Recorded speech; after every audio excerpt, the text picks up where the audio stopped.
الحمد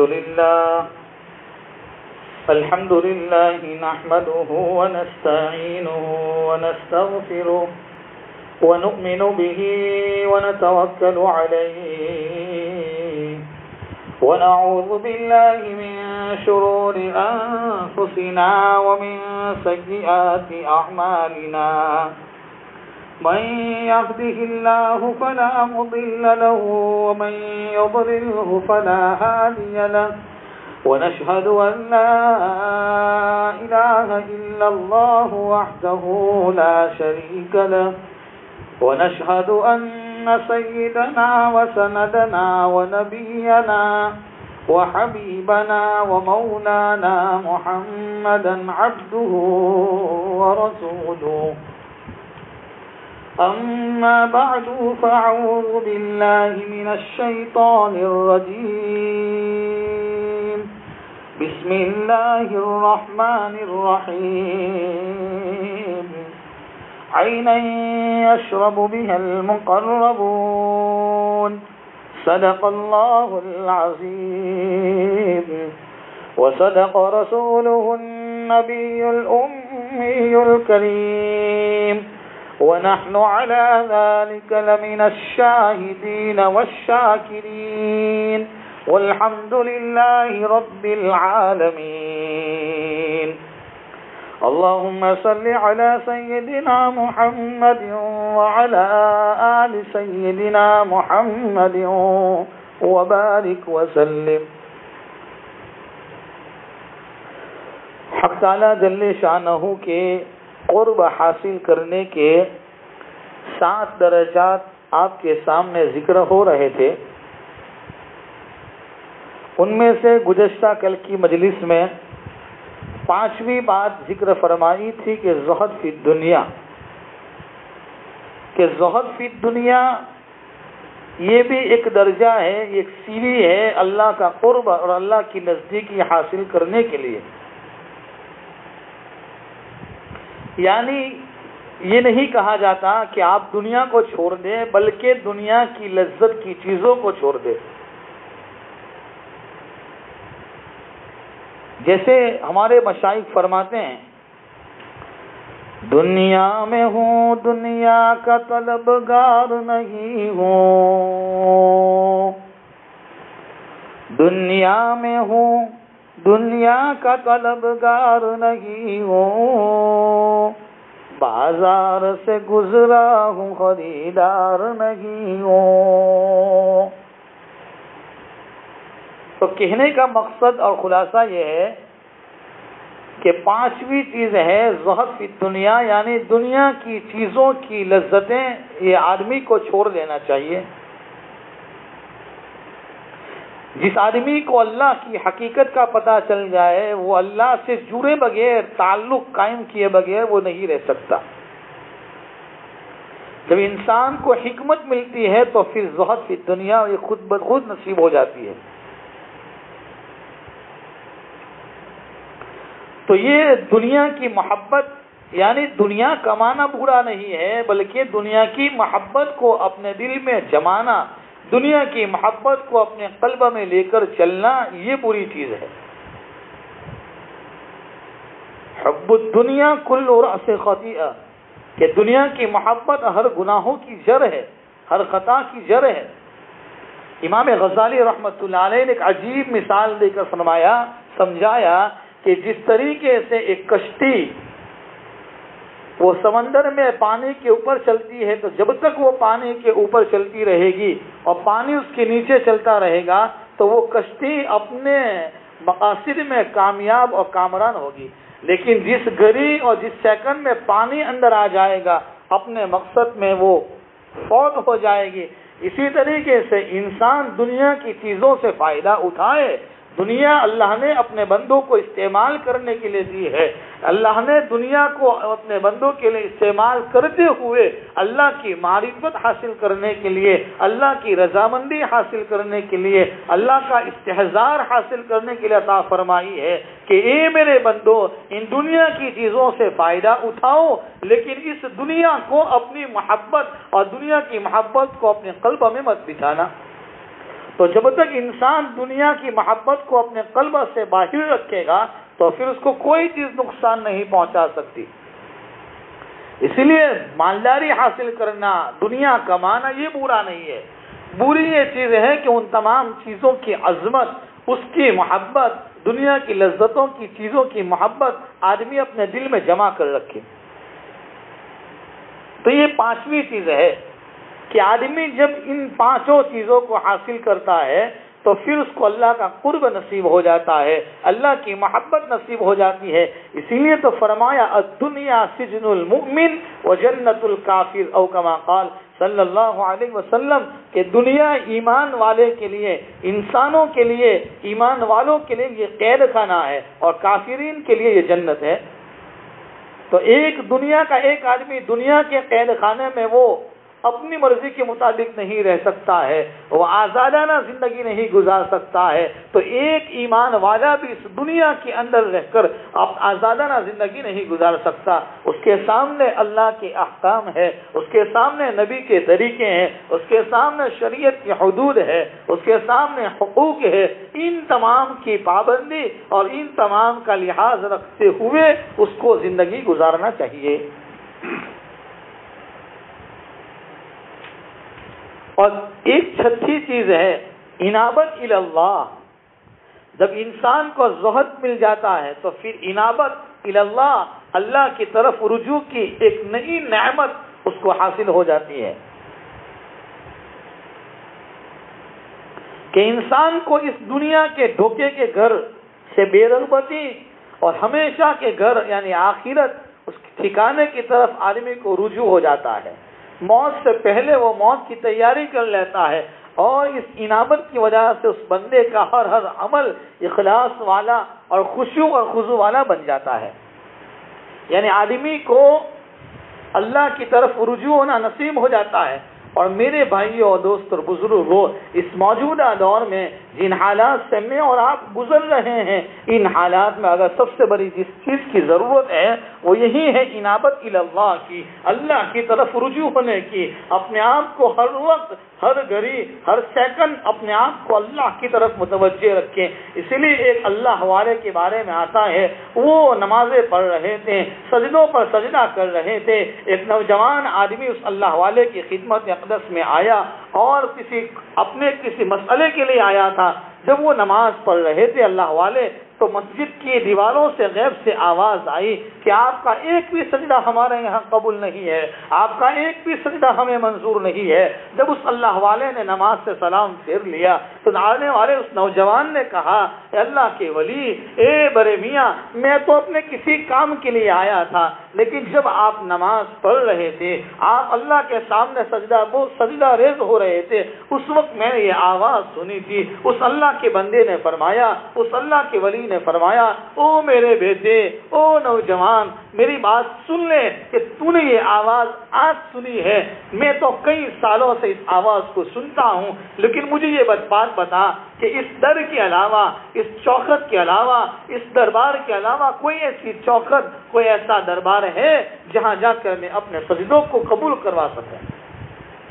یہ بولنا تھا کہ غیب سے آواز آئی، جاؤ، ہم نے تمہاری زندگی کے سارے گناہوں کو معاف کر دیا، تمہاری زندگی کے سارے سجدوں کو قبول کر لیا. تو انابت اللہ، اللہ کی طرف رجوع ہونا، آدمی اپنے انفرادی اور اجتماعی گناہوں سے اپنے آپ کو پاک اور صاف کر لے، یہ بہت بڑی بات ہے. امام علامہ ابن قیم رحمۃ اللہ علیہ ایک گلی سے گزر رہے تھے اور دیکھ رہے تھے کہ ایک ماں اپنے بیٹے کو مار رہی ہے، پٹائی کر رہی ہے.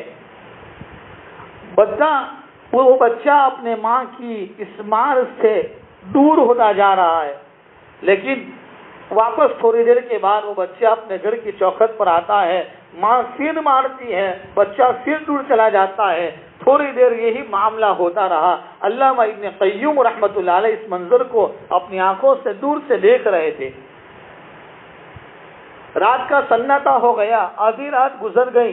لیکن ماں ہوتی ہے، ماں کی ممتا جوش میں آتی ہے، ماں اپنے گھر کے دروازے کو کھولتی ہے، اپنی چوکھٹ پر آتی ہے، اپنے لختے جگر کو، اپنے دل کے ٹکڑے کو اور اپنے معصوم ننھے منھے بچے کو اپنے گھر کی چوکھٹ پر پاتی ہے، تو ماں اتنی نافرمانی، بچے کی اس نافرمانی کے باوجود بھی اس اپنے بچے کو اپنے سینے سے لگا لیتی ہے، اور بچہ کہتا ہے، اپنے ماں کے پاؤں کو پکڑ کر کہتا ہے، اے میری ماں، تو میری کتنی بھی پٹائی کر لے، میں دنیا کے کسی کونے میں چلا جاؤں گا، مجھے کھانے کی چیزیں مل جائے گی، مجھے پینے کی چیزیں مل جائے گی، دنیا کی ساری چیزیں مل جائے گی، لیکن اے میری ماں، تیری ممتا نہیں مل سکتی، تیری محبت نہیں مل سکتی۔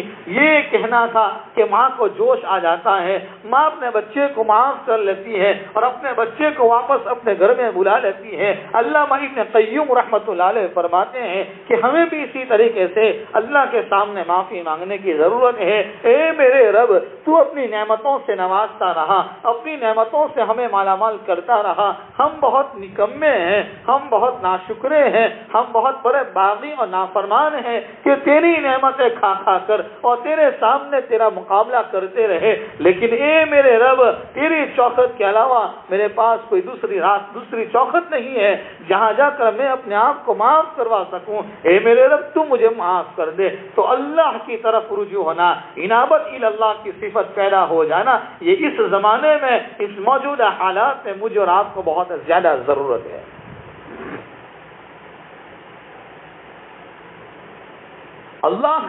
اللہ کی طرف رجوع اللہ، آدمی ہر وقت اللہ کی طرف متوجہ ہو جائے۔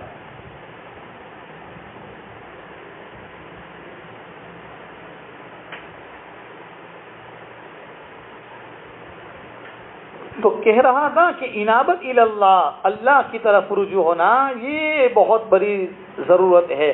جن حالات سے اور جن حوادثات سے اس وقت دنیا گزر رہی ہے، میں اور آپ صرف اپنی زبانوں پر صرف تذکرہ کر رہے ہیں کہ وبا پھیلی ہوئی ہے، یہ بیماری آئی ہوئی ہے، پوری امت مسلمہ سسک رہی ہے، بلک رہی ہے، ساری انسانیت پریشان ہے، ساری دوسری مخلوقات ہماری وجہ سے پریشان ہے، دنیا کا نظام تتر بتر ہو چکا ہے، دنیا کا نظام یہ سارا بدل چکا ہے۔ میں اور آپ صرف اپنے زبانوں پر تذکرے کرتے ہیں، ہمیں اپنے گریبان میں جھانک کر یہ دیکھنا چاہیے کہ میں نے ان حالات کے آنے کے بعد میں اللہ کی طرف کتنا متوجہ ہوا، میری رجوع اللہ، میرے اندر یہ صفت کتنی پیدا ہوئی۔ مساجد بند ہو رہی ہیں، خانقاہیں بند ہو چکی ہیں، مکاتب قرآنیہ بند ہیں، مدارس عربیہ بند ہیں، علماء کی مجلسیں بند ہیں۔ یہ تمام حالات کس وجہ سے ہیں؟ یہ میرے گناہوں کا نتیجہ ہے۔ میں دوسروں کی طرف کیوں انگلی اٹھاؤں؟ سب سے بڑا مسئلہ میرا ہے کہ میں نے اللہ کے احکام کو توڑا، میں نے نبی کی سنتوں کو چھوڑا، میں نے اللہ کے احکام کو کھلے عام توڑا ہے۔ میرا رب مجھ سے ناراض ہو چکا ہے کہ مجھ سے ناراض ہونے کی وجہ سے میرا رب مجھے اپنے گھر میں آنے کی اجازت نہیں دے رہا ہے۔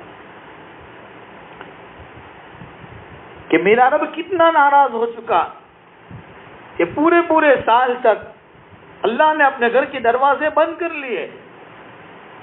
تو ان حالات میں صرف زبانوں پر تذکرہ کرنے سے، زبانوں پر تذکرہ کرتے ہوئے سوشل میڈیا پر اس کی باتوں کو پھیلانے سے کوئی فائدہ نہیں۔ حقیقت بات یہ ہے میرے بھائیوں، ہمیں اللہ کی طرف سچے دل سے توبہ کرنے کی ضرورت ہے، رجوع اللہ کی ضرورت ہے، ہمیں اپنی زندگی کے استغفار کا اہتمام کرنے کی ضرورت ہے۔ تو یہ اللہ کا قرب حاصل ہو جائے۔ ساتویں چیز ہے قرب الہی، کہ جو آدمی انابت اللہ کی زندگی گزارتا ہے پھر اس کو اللہ تعالیٰ اپنا قرب عطا فرماتے ہیں۔ ابتدا اس سفر کی ادب سے ہوتی ہے اور انتہا قرب اور نزدیکی سے ہوتی ہے، نزدیکی پر جا کر ختم ہوتی ہے۔ جو مقربین ہوں گے، فرمایا کہ وہ نوافل کے ذریعے سے اللہ کا قرب حاصل کرتے ہیں، کہ میرا بندہ نوافل کے ذریعے میرا ایسا قرب پا لیتا ہے کہ میں اس سے محبت کرنے لگتا ہوں، میں اس کو پسند کرتا ہوں۔ کتنی خوش نصیبی کی بات ہے میرے بھائیوں کہ اللہ تعالیٰ بندے سے محبت فرمانے لگتے ہیں۔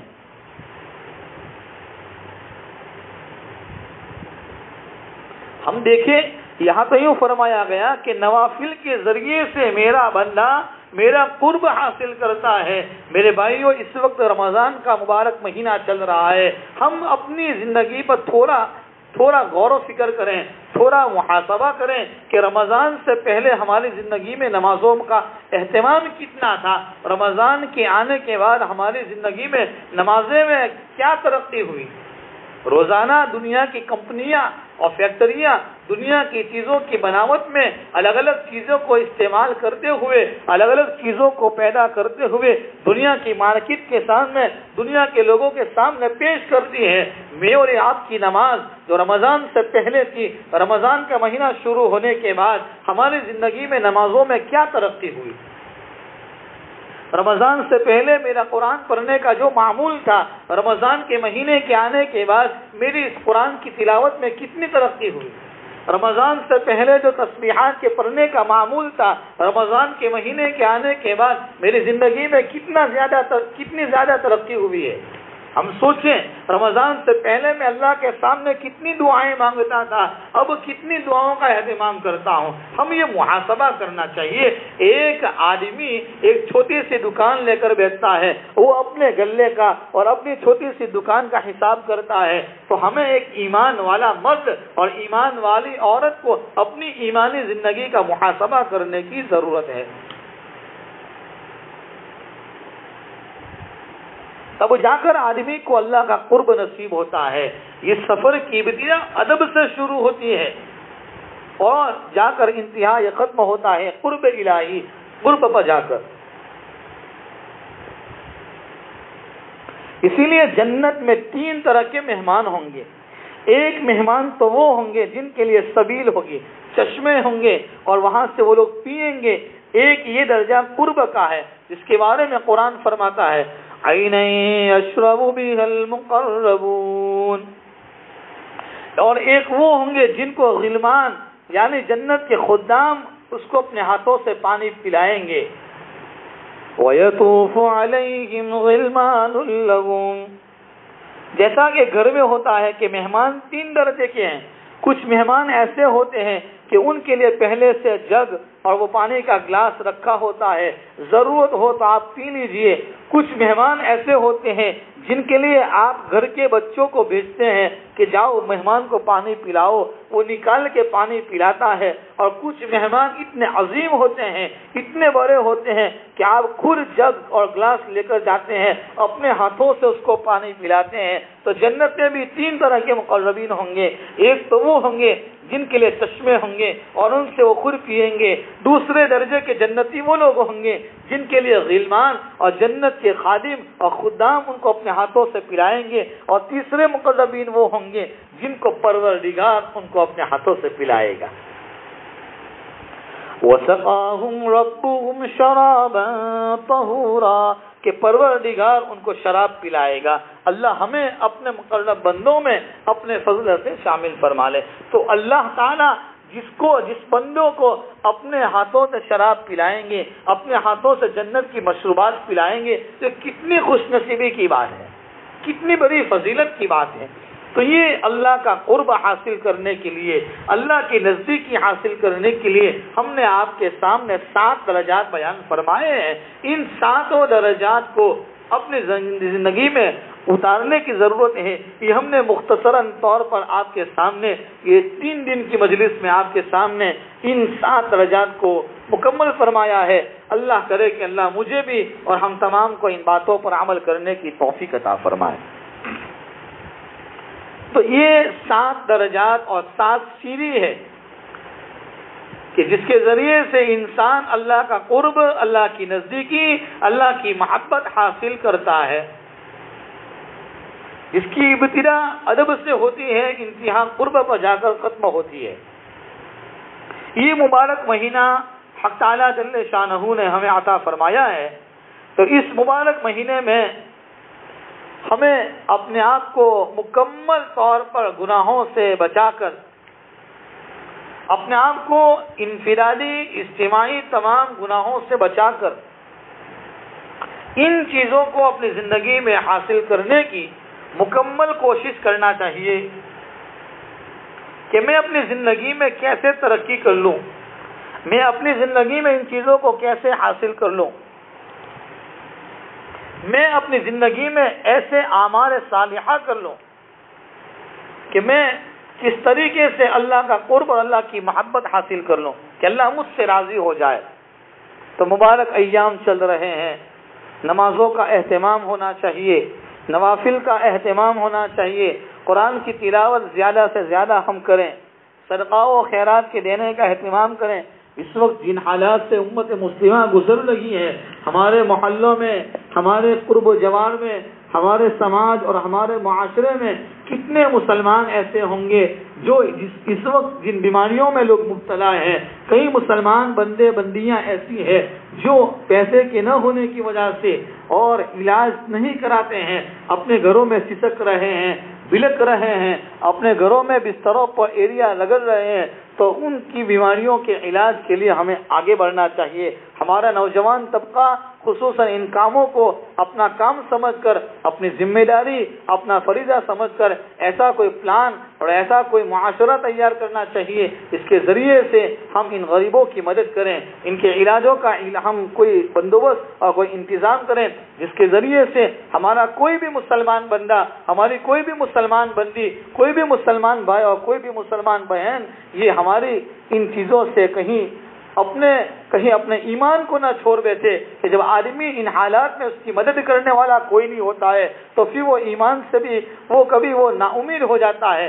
حالانکہ ہمیں نا امید ہونے کی ضرورت نہیں ہے، تو ان باتوں پر ہمیں دھیان دینے کی ضرورت ہے۔ اللہ جل شانہ سب سے پہلے مجھے ہم تمام کو ان باتوں پر عمل کرنے کی توفیق عطا فرمائیں۔ درود شریف پڑھنے دعا کرتے ہیں۔ انشاءاللہ آئندہ کل کی مجلس سے انشاءاللہ زنا کی جو نحوست ہے جو قرآن اور احادیث کی روشنی میں آئی ہے، انشاءاللہ اس موضوع پر ہم آپ کے سامنے گفتگو کریں گے۔ اللہ کرے کہ اللہ تعالی ہمارے سماج کو، ہمارے معاشرے کو، ہماری سوسائٹی کو اور ہماری پوری امت مسلمہ کو ان تمام گناہوں سے اللہ پوری حفاظت فرمائے۔ آمین وآخر دعوانا ان الحمد للہ رب العالمین۔ بسم اللہ الرحمن الرحیم۔ سبحانک اللہم بحمدک وتبارک اسمک وتعالی جدک ولا الہ غیرک۔ اللهم صل على سیدنا محمد وعلى آل سیدنا مولانا محمد وبارک وسلم۔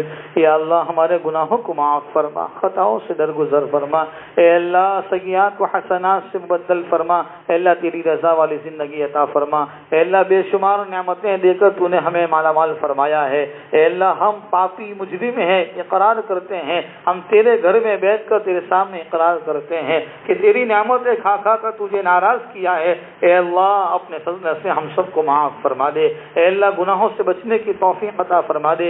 اللہ گناہوں کی نفرت قلبوں میں پیدا فرما دے۔ اے اللہ اعمال صالحہ کی توفیق عطا فرما۔ اللہ تیرا دھیان، تیرا استحضار عطا فرما۔ اے اللہ تیرا قرب حاصل کرنے کے لیے تیرے نیک بندوں نے جو 7 درجات ہمارے سامنے ذکر فرمائے تھے، اے اللہ ہم نے اے اللہ تیری محبت کے خاطر اے اللہ تیری ہی توفیق سے تیرے بندوں تک یہ بات پہنچائی ہے۔ اے اللہ اس میں جو کوتاہیاں ہوئی معاف فرما۔ اے اللہ جو باتیں اچھی کہلوائی ہے اے اللہ اس پر ہم سب کو عمل کرنے کی توفیق عطا فرما۔ ہمارے بھائی سلمان کی اس چینل کو قبول فرما، اس کے لیے نجات کا ذریعہ بنا، ان کی پوری ٹیم کو اپنے فضل سے قبول فرما۔ اے اللہ جو بھائی جو حضرات ہماری اس چینل سے اے اللہ تیرے دین کی باتوں کو روزانہ سن رہے ہیں اے اللہ سب کو قبول فرما، نظر بد سے پوری حفاظت فرما۔ مدارس عربیہ، مکاتب قرآنیہ، خانقاہوں کی دعوت و تبلیغ کی، علماء صالحہ کی اے اللہ پوری حفاظت فرما۔ اے اللہ کتنے مسلمان پریشان حال ہے، سب کی پریشانی دور فرما، بیماروں کو شفائے کاملہ نصیب فرما، مقروضین کی قرض کی ادائیگی کی سبیل پیدا فرما۔ اے اللہ جو لوگ بیمار ہیں سب کو شفائے کاملہ عطا فرما، امن و امان کی فضائیں قائم فرما۔ اے اللہ اس وقت امت مسلمہ پر جو حالات ہے اے اللہ جو امت مسلمہ جو سہمی ہوئی ہے، جو ڈری ہوئی ہے اے اللہ اس کو دنیا کی محبت کا در نکال کر اپنی محبت پیدا فرما دے، اپنی خشیت پیدا فرما دے، اپنی آخرت کی تیاری کی توفیق عطا فرما دے۔ اے اللہ ہم سب کو اپنے اپنے وقت پر ایمان پر خاتمہ نصیب فرما، بری موت سے اللہ ہم سب کی اور پورے عالم کے تمام مسلمانوں کی پوری حفاظت فرما۔ یا اللہ اے اللہ جب تک زندہ رکھے اپنی رضا والی زندگی عطا فرما، جب وقت آخر ہو اللہ ایمان پر خاتمہ عطا فرما۔ اے اللہ ہماری دعاؤں کو اپنے فضل و کرم حبیب پاک صلی اللہ تعالی علیہ وسلم کے صدقے میں قبول فرما۔ اللہم صلی علی سیدنا محمد وعلی آل سیدنا مولانا محمد وبارک وسلم۔ ربنا تقبل منا انک انت السمیع العلیم وتب علینا انک انت التواب الرحیم، وصلی اللہ تعالی علی خیر خلقہ سیدنا محمد وعلی آلہ وصحبہ اجمعین برحمتک یا ارحم الراحمین۔